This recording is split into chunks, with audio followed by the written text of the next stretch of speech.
There's different almost social expectations for each platform. There's, whereas before it's you learn social skills in real life, but now it's you have to learn a whole new set of interaction rules, how to speak, how to be in all these different ways. And it's also constantly changing. And so there's this anxiety of I'm going to say something wrong, I'm going to post something wrong. And then when you do, all hell breaks loose. I think it's normal. If somebody stomped on your foot, the normal response is to be hurt. That's pain.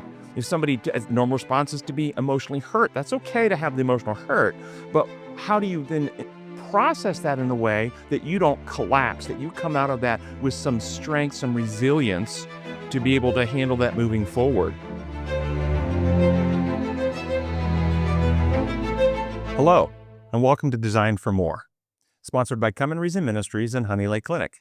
I'm Dr. Tim Jennings, and I'm joined today by Danielle Rome, one of our therapists, and James Johnson, our chief chaplain here at the clinic. And we have a very special guest today joining us because we're going to be talking about the intersection of social media and adolescent young people's mental health. And we're joined today by Katie McPherson. And Katie, we're so glad that you're joining us today. And why don't you, before we get into the topic, just tell us a little about yourself and your background and what you have done on this topic. Yeah, I really got interested in this. I was a school administrator for teacher, counselor, administrator for 22 years. So I watched middle school and high school students start to use this all the way back in 1999. So I've been watching sort of this intersection of how childhood has changed the impact on their brains and their mental health. I'm also a mother of 4 teenage girls who are currently 16, 16, 17, and 18. So I'm parenting through this as well. What have you seen as a teacher, as a mother, over the last 20 years or so on how social media, digital media, and then the devices we have, are you seeing something that raises concerns for you in relationship to the mental health of our families and young people?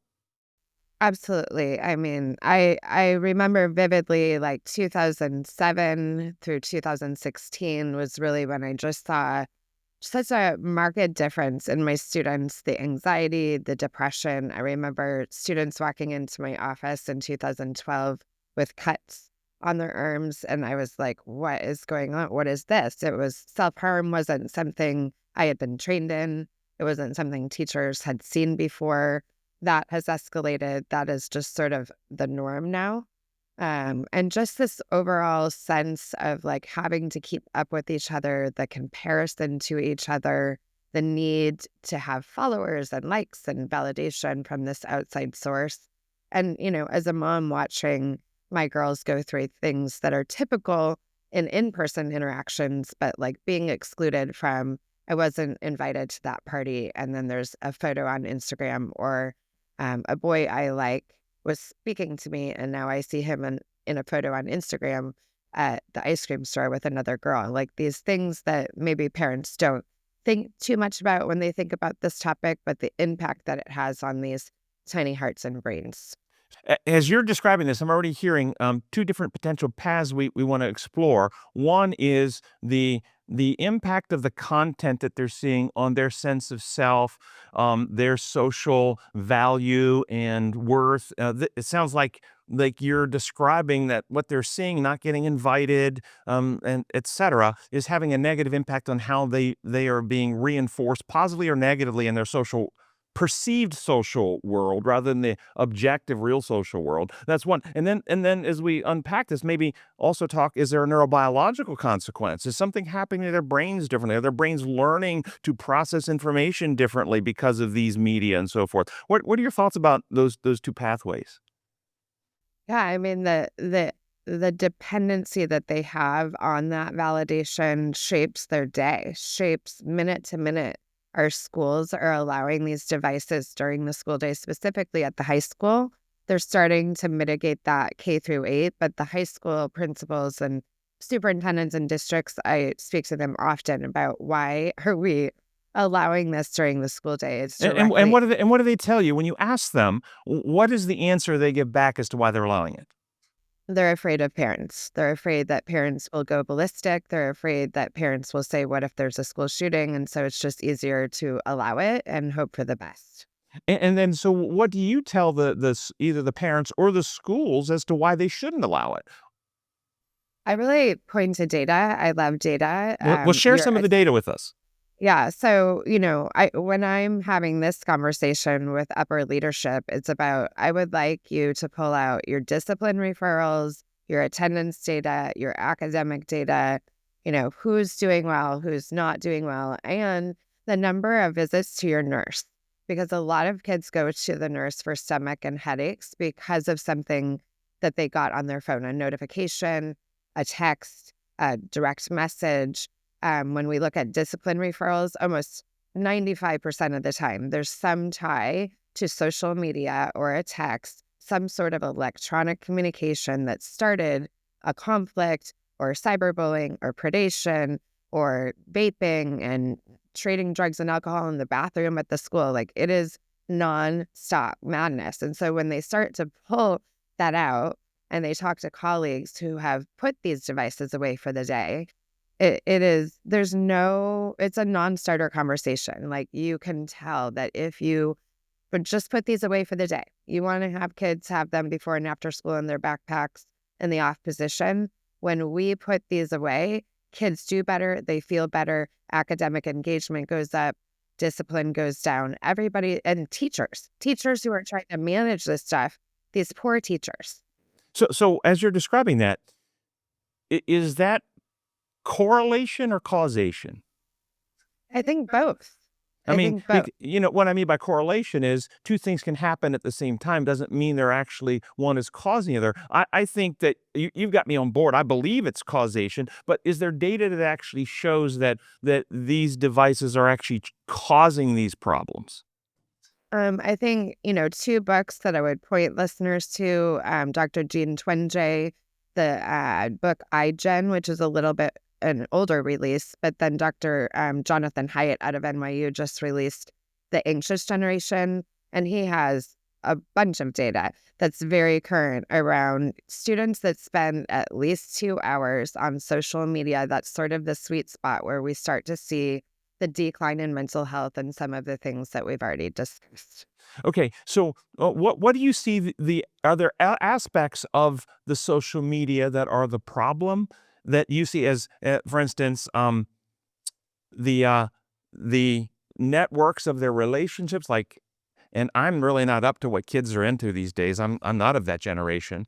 But Yeah. are there certain programs that are actually much more likely to cause problems? And I guess I'm trying to say it's not that they're using their device to go to Wikipedia and look up something for a term paper. That's not the problem. Is Yeah. correct? Correct. Yeah. I put screen time in two buckets: digital vegetables, digital candy. So the candy, your TikTok, your Instagram, your Snapchat, your Twitter, your Fortnite, your Among Us, your Call of Duty, your video games, like, all of those have a chat feature. And a lot of the chats, the profanity, the hate speech, the racially driven language, like, it's all of it. I mean, all of it is yuck. And so when you look at the balance, there's a light side to technology. It's amazing. These kids are doing some amazing things on social media. But you look at the dark side, and unfortunately, the dark side, in my opinion, outweighs some of that light side. And it comes down to training. We've literally handed over the Ferrari with no driver's ed. And these kids have been crashing and burning for 25 years. You look at the acuity of the students that are coming forward in schools. I've never seen anything like it. And COVID, actually, I don't have any research studies that I can pull currently to say, like, this actually lobbed on top of that. But we know during COVID, social media was a great connector for some students, but it was also an isolator for others. And so going back to your correlation causation, there's just so many factors in the mix. You have genetics, you have environment, you have protective factors, you have social supports, you have community support. Like, each child is different. But, the research in the newer books, like The Anxious Generation, really points to when we decided to not allow our children to free play and say that the world is scary, come inside, and then hand over video games and devices, we started to see an uptick in in mental health issues. No, I think this is a great book you've referenced. He's done a lot of really good work. I've read the book, and I think he's right on track with this. And so for our audience, what's that's generally described in the book is that as a child's brain is developing, they're trying to balance the two general motivators to life: the positive exploration of one's environment, which is that discovery aspect that can bring excitement, versus the survival network when there's threat and danger to avoid the exploration, stay in a safe place. In that, as children have unsupervised play in the real world, they're constantly adjusting this balance between exploration and moving forward in their life versus restraint and staying safe. And examples they give would be, you put some kids out in their yard to play with a skateboard, and at first it's just learning how to balance, but pretty soon the kids start ratcheting up the danger level. Somebody holds a rope and says, "Pull me," and the centrifugal force, and they get increasing speed, and then they'll put a jump in. They keep ratcheting up the danger level, the danger level, as they get more competent, and that gives them more excitement. And then what'll happen is eventually there's a fall, there's a scrape, there's an injury. They go in and they cry, they got hurt, and they stop playing for a little while, but then they reflect on that and they go, "Yeah, that hurt, but it was worth it. Let's go out and do it again." And they'll go out and play again. And so they're learning how to adjust this. And he makes the argument that in this era of digital world, the kids are not getting that built-in natural real world wiring of this risk reward kind of balance, because they're actually acting through avatars in a digital world where they actually don't suffer any injury. And then when they go out into the world, rather than seeing opportunities for advancement and discovery, they see threats and danger, and they need everything protected, and they need safe spaces. That's kind of the general philosophy that he's kind of describing in the book. Would you agree? Yeah, absolutely. And there's some stats in there about boys in particular, which we've spoken about before in the past.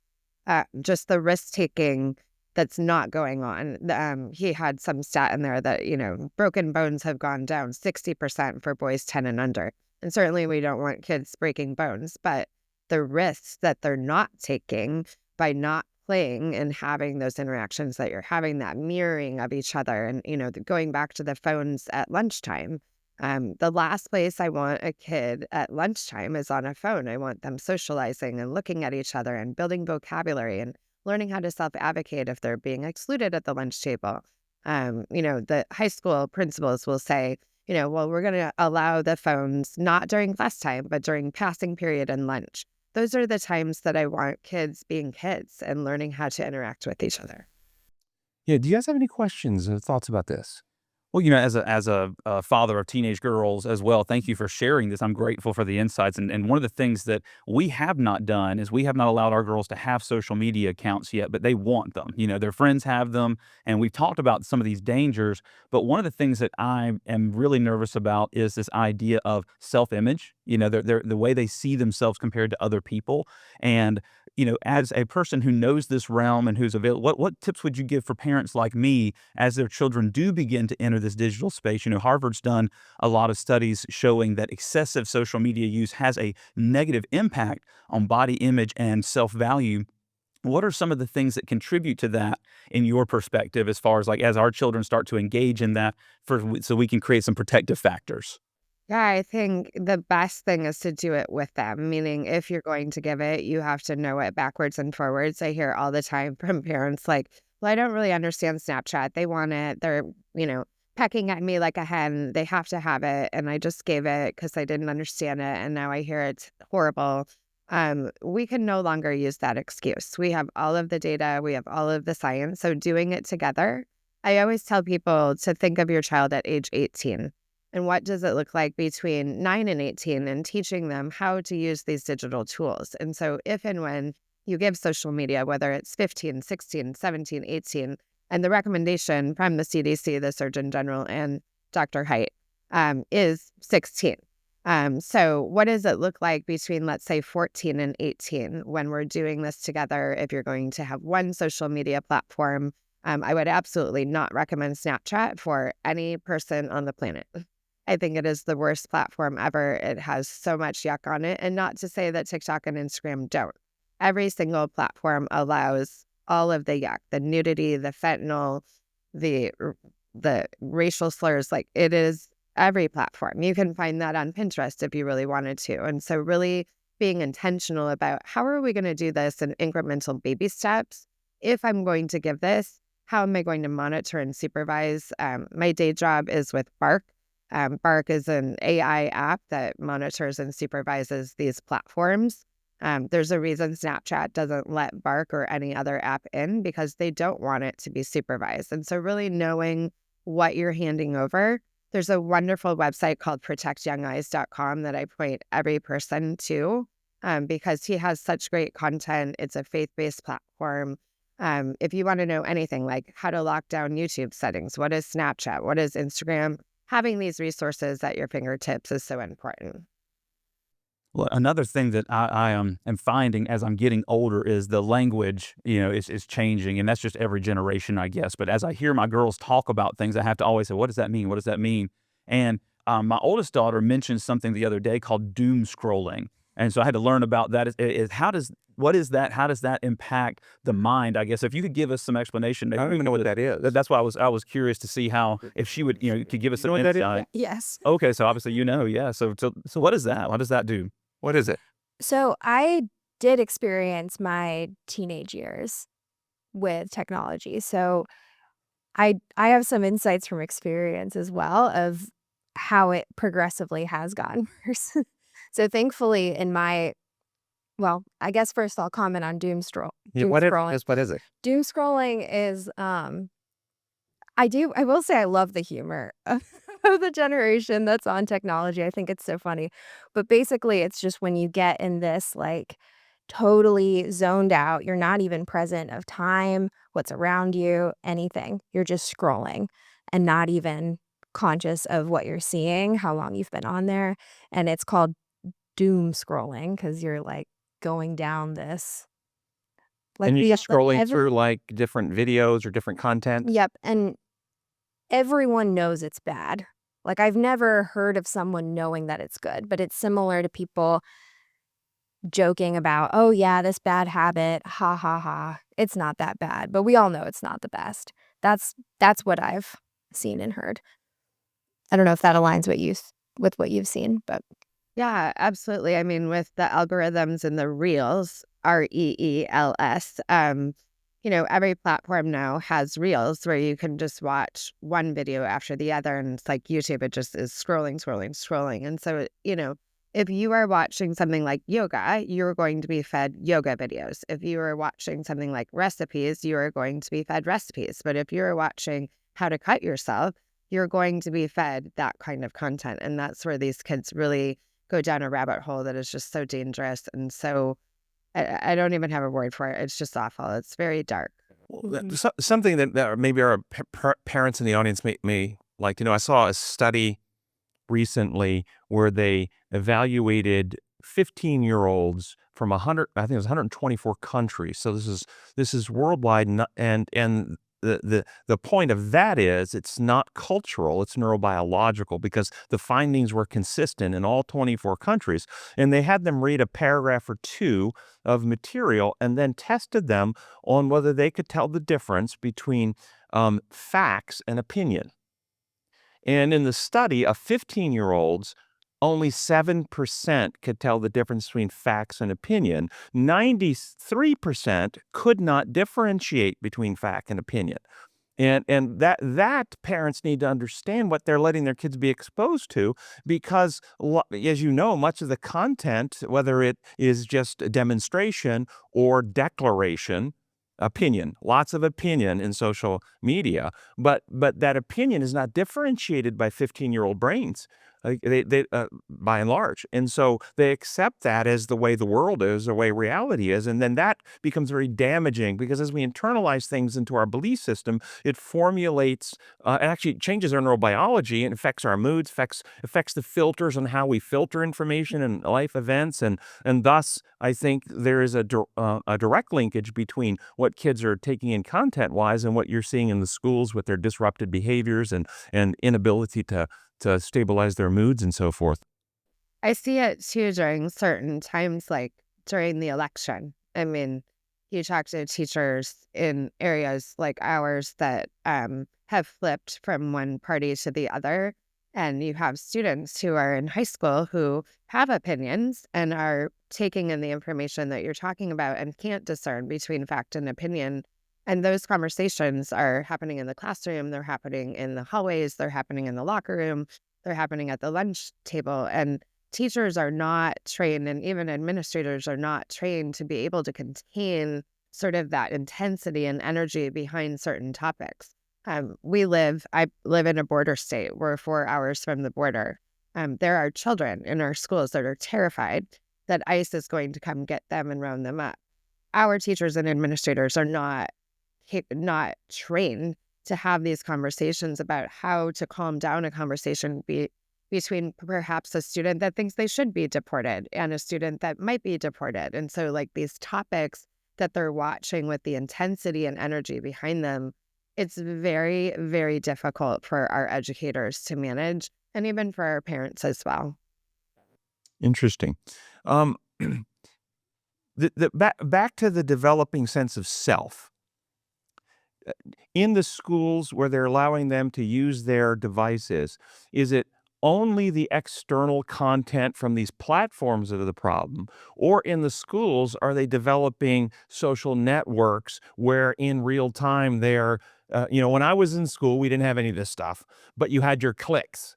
And the cliques, the in crowd would gossip about the out crowd and this types of high school cliquish stuff. Is that now happening more intensely with social media, because these texts and tweets, and maybe somebody takes a picture of somebody in the bathroom and throws it out onto the platform, and the whole school knows it in 10 minutes? And I mean, is this kind of stuff happening? Yeah, I mean, those discipline referrals and those things that I talked about, I got a call last week from a mom of a seventh grade boy. He was going to the bathroom inside the stall.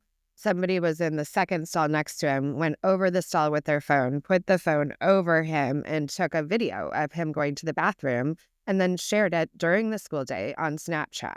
And his genitalia went around the school, and she was sobbing. This is obviously a crime in the state of Arizona to distribute child pornography like that.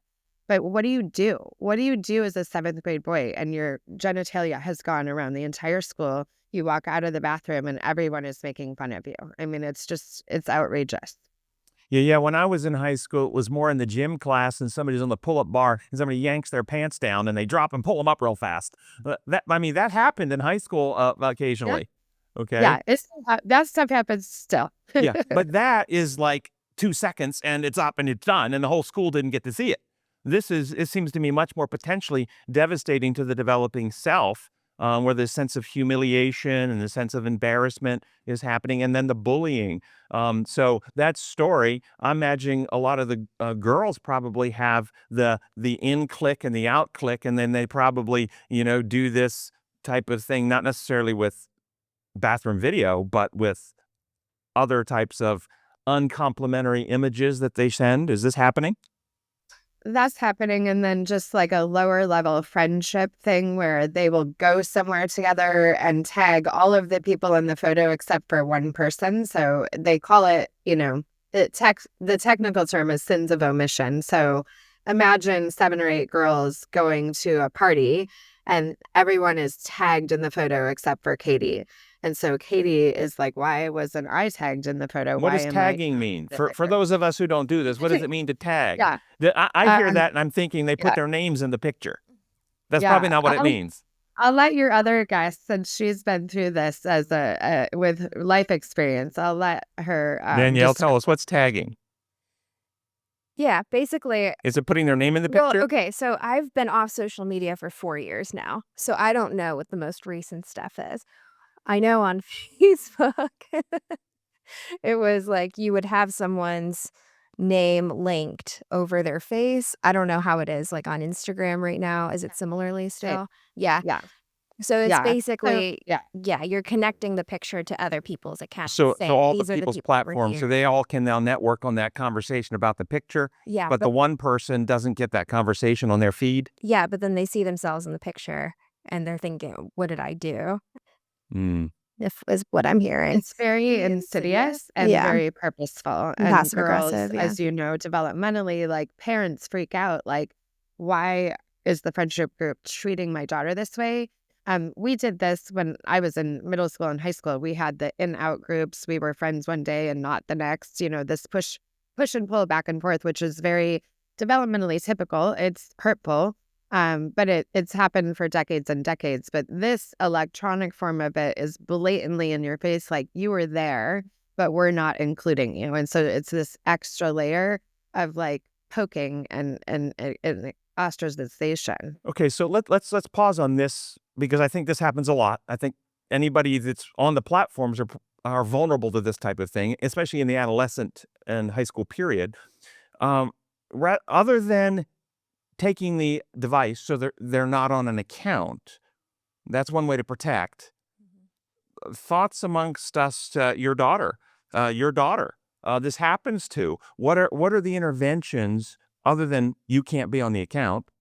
If they are on the account and this has happened, how do we help them handle that in a way that matures them and helps them develop skills rather than wounds them and causes them to isolate? Any thoughts about that? I mean, the first thing that comes to mind is what you were talking about with the skateboard, right? And maybe a progressive allowing of more and more where somebody can learn skills on how to cope, how to process with these kinds of betrayals and conflicts over time instead of being thrown into everything all at once. Because another part of this is there's different almost social expectations for each platform. There's as whereas before it's you learn social skills in real life, but now it's you have to learn a whole new set of interaction rules, how to speak, how to be in all these different ways, and it's also constantly changing. And so there's this anxiety of I'm going to say something wrong, I'm going to post something wrong, and then when you do, all hell breaks loose. So I really like where you're going with this, Danielle, and I want Katie you to speak into this as well. But here's what I'm hearing: that first, if and when we allow this, we do it in a graded fashion, not just jump in the deep end. Yeah. Parents, as you earlier said, were involved as they get in with this. But you also are suggesting perhaps we do not let the social media world itself define normality. That we do not let them define themselves as the standard of what's right and wrong, that the parent is teaching the child when these things happen. That's evidences of insecurities, problems, whatever it is, and the people who would treat somebody this way, and teach them. And then how do we take that event? It happened. How do we internalize it in a way based on what's true, what's healthy, what's mature? How can we protect one's self from collapse when somebody treats us inappropriately? Now, notice I said collapse. I think it's normal. If somebody stomped on your foot, the normal response is to be hurt. That's pain. If the normal response is to be emotionally hurt, that's okay to have the emotional hurt. But how do you then process that in a way that you don't collapse, that you come out of that with some strength, some resilience to be able to handle that moving forward? Katie, what are your thoughts about that? Well, I wanted to go back to the standard that you talked about. Like, I have 4 girls. I have this small estrogen tide pool of girls that are looking at what is the standard of beauty? What is the standard of how a young woman looks? And that standard is Kim Kardashian. So there are things that go along with what they see online that they think are acceptable, whether it's fake eyelashes or I have to weigh a certain amount of weight. I mean, I can't tell you how many times I've had the conversation around what is healthy, what is not. Let's look at Instagram. Let's look at some of the things that you're looking at. and that standard of baseline of like what's healthy. My girls, I believe that they're all beautiful in their own way, right? But the standard of like beauty, just on the front of what you described about sense of self, it is outrageous. I mean, the conversations that they have, the products that are being sold, all of those things. But I also think this incremental trust that we have to build, we have to do this together with our children, which means we have to be current and relevant. And most parents, and I say this with all the grace in the world, most parents are not current and relevant. And so when they're trying to have these conversations with their children about what is appropriate, what is not, don't be hurt by what happened to you, the kids are like, you are from 1973. You have no idea what you're talking about. You don't even have Snapchat or Instagram, so you have no idea what I'm going through. And so I think, for parents to step into this, to really dig in, not only to the research, but really to have these platforms yourself and watch what your children are being fed. Because then when the conversation is more relevant, the child is more open and receptive to that feedback. So this is interesting. Have you seen some of the videos and/or resources out there that have gone behind the scenes and exposed the fake that goes into what are considered world-class models and these these beautiful people who end up the face of these different industries, and they actually walk you back from the photo that ends up on the front of the magazine or in the video, and they walk you back getting that photo ready, both from the digital enhancements that happen to the taping and all the makeup and all the other stuff that happens. And then you actually see that actual physiological model, and it's nothing like what you're seeing. Have you, in other words, this is all fake. They're being compared to a fake presentation that's not actually real in the large landscape of reality. And is there a place to help, the young people recognize this is a big lie? It's a big deception. Well, that's actually not as helpful anymore because now we don't just have models, we have influencers. So we have And they're 18 fake too. But you see this girl in her bedroom taking a video saying, look how pretty I am. Look at this product that you should have. Also, this is why I'm pretty. And so it's even more of an illusion because it's, oh, this is just a normal girl. This is what normal girls can look like. This is what I should look like. And so it's different. There's not as much of the separation between me and model all the way up here who's famous. It's, this could be me and it's not. Yeah, What but am the I? point is this. I think my point still stands. Most of those influencers now, are there truly when you standard deviation, are there some genetically truly gifted individuals that they just stand apart physiologically from they're one in 10 million or whatever. Sure, there's occasional individuals, sure. But the vast majority of these are doing all the same thing. They're enhancing with various cosmetics or other things to actually give a fake presentation of their real self. Yeah, and plastic surgery And plastic surgery, is yes. more accessible now too. So like lip filler is a lot more affordable. It's about this. It's more common for young girls to want lip filler. Kind of it's advertised, oh, well, it naturally dissipates, it naturally goes away. And now that's going out of style. It's slowly starting to end because the styles and expectations are changing way more rapidly than they ever have. And so now there are girls who've spent all this money on the lip filler. It's not dissipating the way that they thought it would. And now what do you do? Now so that's another side of it too, is it's accessible. It's presented as a lot more normal. So the driver here, though, psychologically, is that these are developing individuals who have a vacuous or defined sense of self. They're wanting to internalize elements that make them feel good about self, Mhm. and then they're being influenced by the external superficial that has no real value, and it doesn't actually bring a healthy peace to one's soul or spirit. Yeah. Okay, is that fair to say? And thus, in other words, what's driving this is fear and insecurity. Mhm. Fear of rejection, fear of not being loved, fear of abandonment, fear of being inadequate, fear of being rejected, and wanting to have that sense of acceptance and validation from one's community. I mean, this is the psychodynamic driver behind it. And ultimately, the solution for that is a spiritual one. It truly is. It is an individual who has a real healthy sense of self and at peace with themselves in relation with their creator would be somewhat resilient, not necessarily totally, but somewhat resilient if they're actually not afraid of what other people think of them because they're at peace with who they are. But that also then comes not just from Bible reading, it comes from healthy parenting. Yeah. Well, and let's just be real honest. Parents are the worst with their phones. We have taken, prior to age 2, we have taken 2,000 photos and videos of our kids.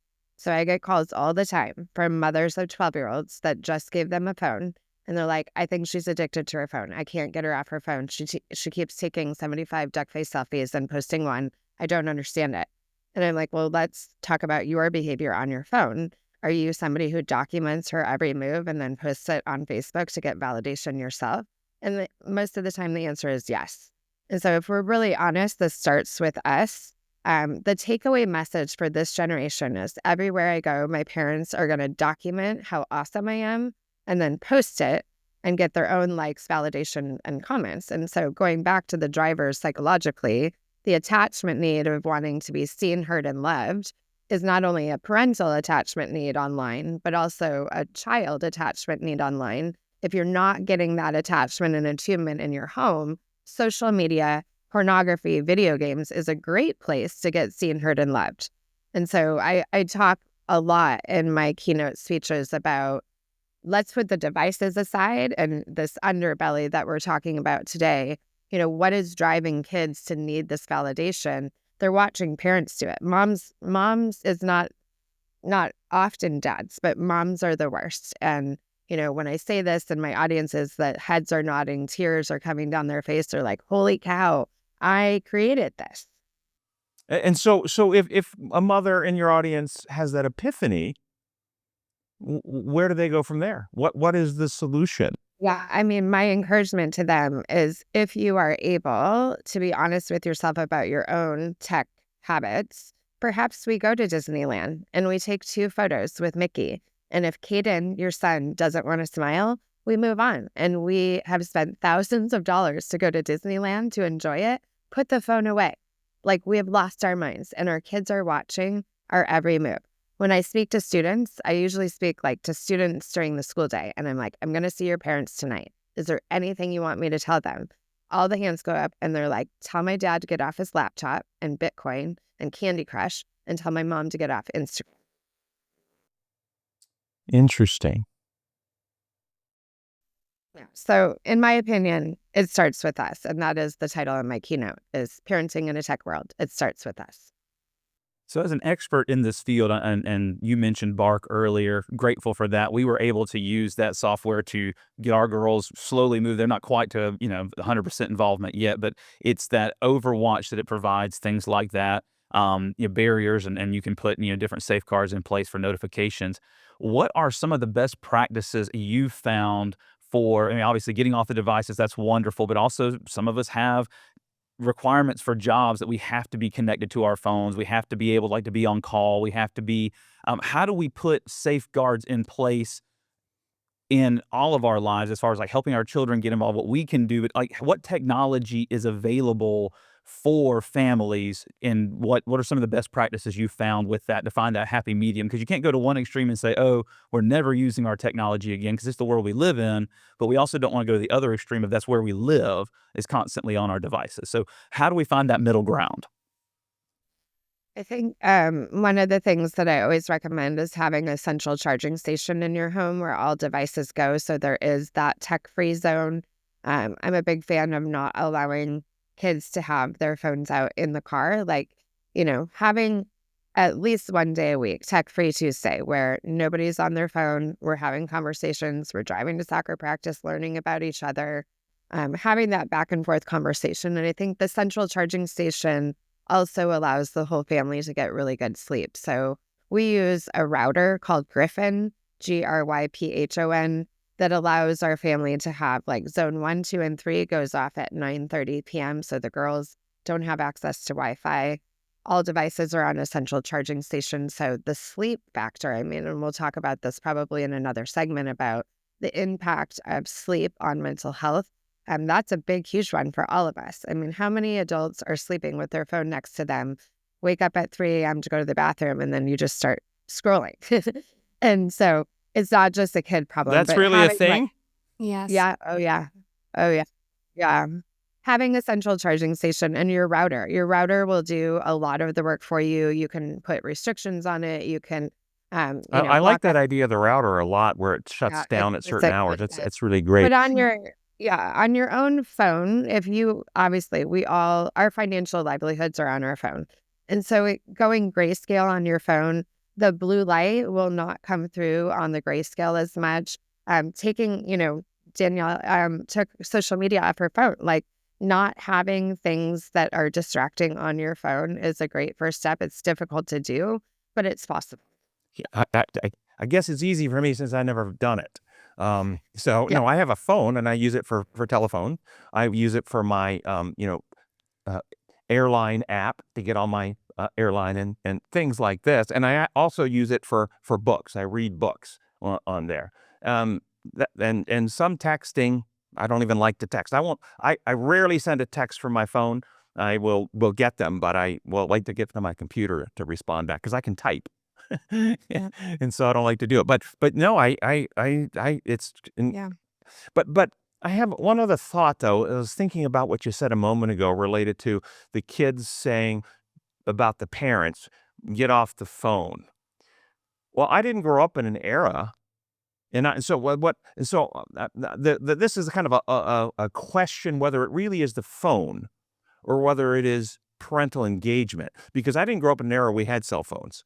But I remember coming home at the end of the day at school, or my dad, and my dad would go in and watch football or baseball or basketball, and he would be on the TV, and he'd sit there in front of the TV. He wouldn't come out and play ball with us, and he wouldn't do stuff with us. And if you asked me, I'd say, would you get him to turn off the TV? But he didn't have a device. So dynamically, for me, it seems very similar to what the parents are doing. So is it really the device, or is it the fact of parental disengagement for their own parental entertainment? Yeah, I think that's a very good point because it is similar. It's the same, in my opinion, now that you outline that. And that was very much how my household went as well. And my grandparents were glued to the TV. And maybe So, here's the difference. Maybe here's the difference. When I grew up, we had one TV in the house with 3 primary networks and a couple UHF channels. I don't know if you're right. And you actually had to walk across the room to change channel. No, it's true. That's the era I grew up in. So if dad was watching his program on TV, I couldn't watch Cartoon Network or what. There was no network, but cartoons. Mm. Okay. So we had to go out and play. yeah, that's the Whereas huge. today, if the parents are on their device, they might not be engaging, but the child has their own device or their own TV in another room. And so they, rather than going out and playing, are digitally engaging and changing their brain circuitry and all this other stuff because they defer to their own digital platforms, whether it's television, video games, or whatever it might be. Whereas in my day, that wasn't available as an option. So you actually went out and played, which helped the brain develop better. So I'm wondering if it's a twofold. Parents are still doing the parental entertainment, but the kids now have access to stuff other than play. And dinner. Did you eat dinner together? Sometimes not. Yeah. It wasn't consistent in my upbringing. Right. It was if there's a ball game on, he's eating dinner watching the ball game. Yeah. I fly a lot and I'm in restaurants a lot, and a lot of even just families they're all head down on a device at dinner. So that mirroring that FaceTime with each other in real life, I find is not as prevalent.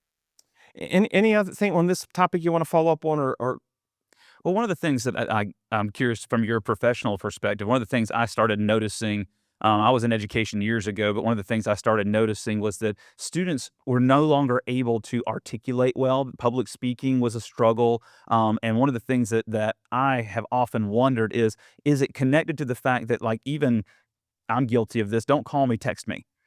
That my communication is much faster if I can just get to a text message, but I can write that out. I can think about it I can edit it with, Grammarly or something. Is there a connection to kids today's ability to communicate and critically think in real time now that they have all of these media apps and technology, that they don't have to be in the spotlight having that conversation with somebody because they're so used to just sending a virtual reply, whether that's a text or a snap or anything like that. Yeah. I've found that academically they're genius, right? But when they get into these conversations with each other, they struggle to articulate. They struggle when there's a conflict with a friendship. My daughter is 18. She's a freshman in college, and she's like, "Mom, I was Snapchatting with this kid for like 2 weeks. He finally asked me out on a date. We went to get crumble cookies, and like the kid can't hold a conversation in real life. Like he was fantastic on Snapchat. We were talking, but in real life, like he couldn't even hold a conversation." And so I find that a lot with like the social competence around when there's an issue at school, whether it's harassment, intimidation, or just low level conflict, mean, annoying, and rude. They are much more apt to get on a device and spew venom and say awful things to each other than they are having to articulate that in person, like, "Hey, why'd you say that about me?" or "Why'd you do that in the locker room?" or "What's going on?" Like they don't have any practice doing this back and forth And that's anymore. because communication, and as you're pointing this out, the devices allow for, you might just call, cognitive communication. um, Text or fact or word communication. But real interpersonal communication has not only the verbal words that are saying, but all of the connotation, the emotional connection, the dynamic elements of facial expression, empathy. There are mirror neurons involved. There is the anticipation of a reprisal or response. There's so much more that goes on, and the way our brains are, as in one of the laws of our life, is if you want something to get stronger, you must exercise it, because if you don't use it, you lose it. And so what you're describing are individuals who've never actually practiced these skills, and so their neural circuits are actually very atrophied in their capacity to engage in this way. And then they will get social stress or anxiety on the date, and it's like then they isolate. And this is what we're finding in this generation, that young men are much more likely to get involved in porn because it's safer than to get involved with a girl. And because they haven't developed these skills, because they're used to doing it digitally, where there's actually no interpersonal emotional processing in real time going on. Well, and on the front of pornography in the, this kind of relationship building, the baseline for intimacy is so way off. Like my girls are experiencing boys who are expecting a lot out of them very quickly, and that's a whole other topic. But on that front, this dating thing, it's not dating anymore. It's hooking up. And my girls have really struggled with that because they don't want to engage in that way. They want to be courted. They want to date. They want to hang out.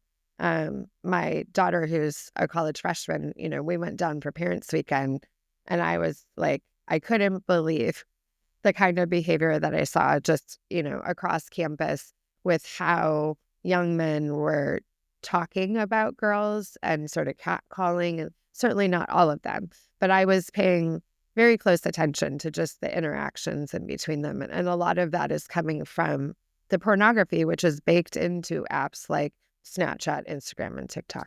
So, and any closing comments about suggestions for parents to help with their adolescents in this, other than keep them off of it? We've said keep them off. Parents' involvement. Any other thoughts? Any other closing comments? Well, I love the idea of learning. One of the things I'm familiar with some, but not all, because to protect myself, haven't gotten a Snapchat account. I don't want a TikTok because I don't want to get caught up in the doom scrolling, the dopamine drive. Like to me, it's like a slot machine, right? You get on that, you start getting these videos. It makes your brain feel good, but I need to learn more about that. One of the things that I have appreciated is, if you learn about it, is the controls that are on technology now. Like one of the things we do with our girls, similar, I love the idea of just turning the internet off, but we have certain time limits that at a certain time of night, their phones are programmed to only contact me or my wife. So if there is an emergency, they can reach out to us, but they can't get on the internet. They can't get on social media. It just becomes a phone at that point. So that's been very helpful for us. But we had to learn those things about what the phones can and can't do to put those in place. And I think that what you're saying there, parents need to remember, until their children are emancipated, those devices are the parents. Mm-hmm. And the parents pay for those devices. The parents pay for the accounts on those devices, and the parents can set the parameters for the use of those devices. And I know a lot of the patients that I see where the parents, feel like, and the young people, even when the young people are in college, the parents are still paying for this. The parents can still set those parameters if they want. And there's often a lot of tension where the parents are not doing this. And I think that's a parental responsibility. They need to step back in and decide intelligently in the same way that an employer actually decides for employees on the devices that the employer owns that the employees are using. They will set parameters on the use of those devices. Parents need to recognize and take that ownership. And then if the kids complain, they simply say, when you're an adult and you buy your own devices and pay for your own subscriptions and services, then you can set the parameters on the devices that you want. But right now, these are my devices. If you want to use my devices, these are the parameters, or you don't have to use them. You'll find they'll back off real quick. And I think that's like the theme is technology in our home. Technology is a privilege, not a right. And we made that very clear up front. Like, you have to be pulling your pillars of wellness in the world. Your sleep has to be good, your hygiene, your grades, your behavior. If any of those things are tanking, you don't get the privilege of using your device. And there are families, as you well know, where a 9-year-old is like running the show. Yeah. And that's just fun. I like what you said there, that it is a privilege, and it's a privilege for the mature, and the mature earn that privilege by demonstrating fulfillment of all their life obligations that are appropriate for their age level at that time. Well said. Well, Katie, thank you for joining us today for this topic, and thank you all for being part of this program. If you have questions, send those in to designformore.net, designformore.net, and we'll see you on our next program. Thank you so much. Thank you for joining us on Designed for More, brought to you by Come and Reason Ministries and Honey Lake Clinic. Also, don't forget to check out our other podcasts for more inspiring content.